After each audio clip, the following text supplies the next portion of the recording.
Song structure is either as simple or as complicated as you want it to be. However, I find the exploration of song structure to be really important for the creative process. Song structures are commonly shown as AABA or ABABCA or something similar. Depending on the definition, A could mean verse and chorus, and B could mean bridge. Or A could be verse, B could be chorus, and C could be bridge. Now, this might be suitable for songs with very simple structures, but I don't think that these definitions are satisfactory anymore. What about if a chorus is half as long the first time as it is the second? What happens if there's a verse, then a short musical idea, and then another verse? All of these things make our AABA idea instantly become A, B variation, A, B, C, little musical break, A, something, which in my opinion defeats the purpose of having these simple ways to summarize structures. These unique differences are the reason why I've decided to make this video. With the 10 songs that we've looked at in our How to Write a Song series, we've got a load of really good information. This video is shorter because it's less about the harmony, melody, and rhythm than how those ideas are creatively strung together. While I explain the main points in relation to structure that I found out of these 10 songs, I will flash up my full assessment as we go. Essentially what I found is out of our 10 songs, only one song fit the AABA style that I mentioned at the start of the video. That song is Little Lies by Fleetwood Mac. Everything else on this list had random extra bars or what I call pseudo sections that don't really belong as a chorus or a bridge or a verse, but they're kind of some conglomeration of the other. The section sizes were significantly different, and other different adjustments can only really be identified by acknowledging their own uniqueness. Every single one of these unique moments has been highlighted in blue. The only things that I haven't highlighted are things that are easily considered repetitions. This leads me to the conclusion that song structures are too often overlooked. If we've got this list of 10 relatively unrelated songs that cannot come close to an agreement on what a song structure might be,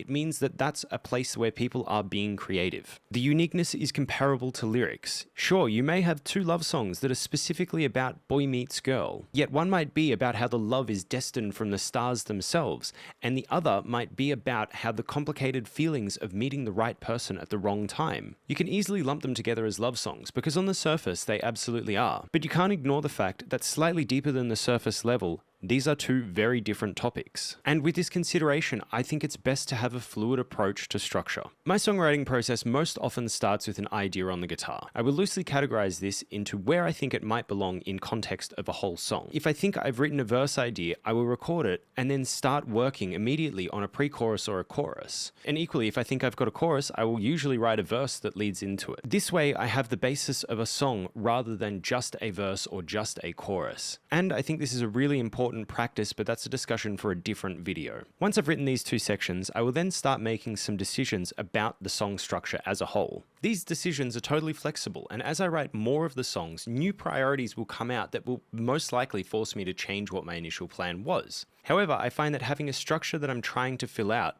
always makes me write a better song faster. If I know that I've got a verse and a chorus, I know I want a pre-chorus, I know I want a bridge, I know I want some type of melodic musical section, not necessarily a solo, then it's pretty easy for me to stay inspired and continue writing until I've filled all those criteria. Equally, if I know that I don't want a post-chorus, I don't want a breakdown, and I don't want a soft section, then I'm not going to waste my time fiddling around with those concepts, because I already know that I don't want them. Obviously, if I feel my song isn't good enough, I'm going to start exploring the things that I didn't think I wanted in my song to see if it makes the song better.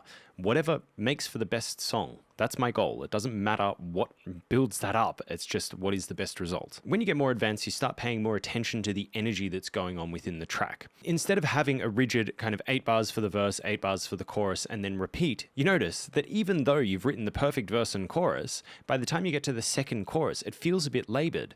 So maybe you change up the chorus, you add in something to make it more exciting. Or alternatively, maybe you realize that the energy that you're losing is in the verse itself, so you halve the length of the second verse and you don't change the chorus at all. It doesn't really matter what you decide, but if you have less experience with composition, it is harder to notice these more subtle things that are going on. And this is clearly displayed with our list of 10 songs. When Thriller adds in one extra bar after the second chorus, launching us into the bridge, and then lets us bake for 2 bars after the bridge is done before we go into the third verse. Duality has the 5-bar musical transition that leaves us frazzled before throwing us back into the chorus. Counting Stars has the 3 extra bars at the end of the bridge, and Cats in the Cradle sneaks in 5 and 7 bar phrases that are mixed meter. All of these ideas bypass our attention as a listener. The pulse mostly remains the same, so we feel comfortable, but the new sections are thrown in earlier or later than we expected, which affects how we perceive the energy of the section. My advice is